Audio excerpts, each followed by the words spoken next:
নমস্কার বন্ধুরা, মোহনা রান্নাঘরে আরো একটা নতুন রেসিপি নিয়ে চলে এলাম। তো শীতকালে এরকম ধরনের রেসিপি সবাই পছন্দ করে। তো দেখো, রেসিপিটা হচ্ছে এই সবজিগুলো দিয়ে আমি বানাবো পুঁই মেচুরি ঘন্ট।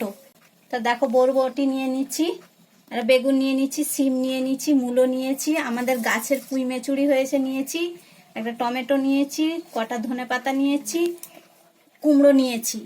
তো এই সব সবজিগুলো আমি কেটে নেব। সবজিগুলো আমার সব কাটা হয়ে গেছে।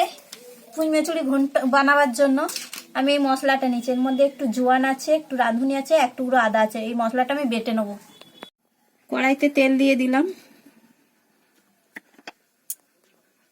বড়িগুলো প্রথমে ভেজে আমি তুলে নেব।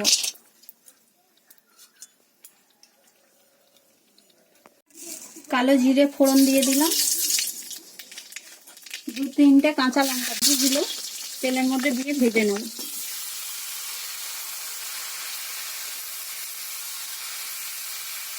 পরিমাণ মতন নুন দিয়ে দিলাম, পরিমাণ মতন হলুদ দিয়ে দিলাম। এবার এগুলো ভালো করে আমি নাড়াচাড়া করে এগুলো ঢাকা দিয়ে আমি খানিকক্ষণ ভাজবো। তাহলে কি সবজিটা একবারে মজে যাবে। সবজিগুলো আমার সব ভাজা হয়ে গেছে।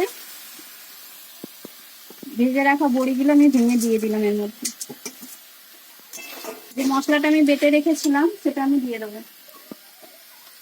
মশলায় যে জলটা আছে সেই জলটাই দেবো। আমি তরকারিটার জন্য একদম ঠান্ডা জল আমি ব্যবহার করব না। তরকারিটা আমার সেদ্ধ হয়ে গেছে ভাজতে ভাজতে। এর মধ্যে আমি কাঁচা জল একদম ব্যবহার করিনি। তরকারিটা আমার হয়ে গেছে। এবার আমি স্বাদ অনুযায়ী অল্প একটু চিনি দিয়ে দেবো। এটা ভালো করে নেড়ে ছেড়ে আমি তরকারিটা নামিয়ে দেবো।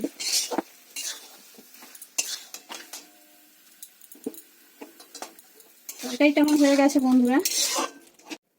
বন্ধুরা। পুঁই মেচুরির ঘন্টটা আমার হয়ে গেছে। ভিডিওটা যদি তোমাদের ভালো লাগে তাহলে তোমরা ভিডিওটাতে একটা লাইক করবে, চ্যানেলটাকে সাবস্ক্রাইব করবে।